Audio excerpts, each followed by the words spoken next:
Hello, friends.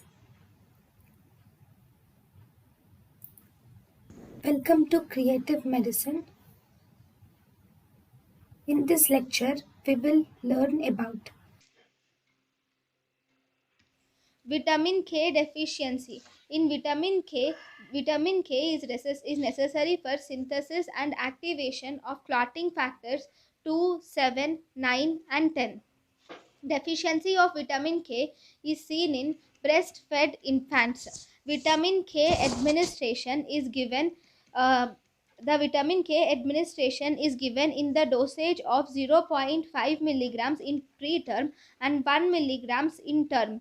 Mother taking anti-tubercular drugs like isoniazid or rifampicin requires can have vitamin K deficiency in the newborn. If the mother is taking anti-tubercular drugs like isoniazid or rifampicin, there can be vitamin K deficiency in the newborn.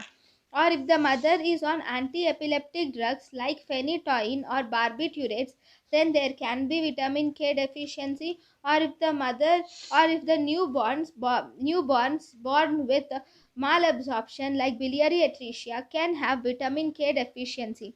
Vitamin K deficiency in newborn leads to hemorrhagic disease of newborn.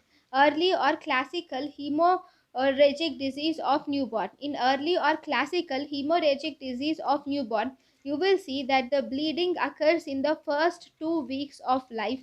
In the late hemorrhagic disease of newborn, the bleeding occurs between 2 to 10 weeks of from birth. In hemorrhagic disease of newborn presenting with bleeding immediately after birth. In the diagnosis, there will be decrease in factor 7, that is increased prothrombin time is seen. There is decrease in factor 8, 9 and 10, that is there is increased partial thromboplastin time, and there is protein induced in vitamin K absence 2 is also seen.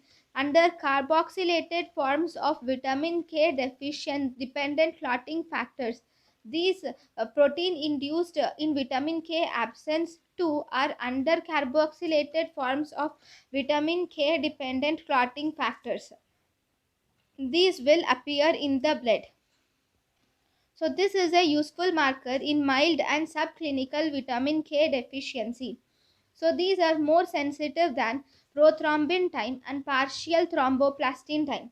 Treatment of vitamin K deficiency is for infants. Infants you can give intramuscularly 1 milligram of vitamin K. In adolescents you can give 2.5 to 10 milligrams of vitamin K. If there is severe bleeding, then you can give fresh frozen plasma.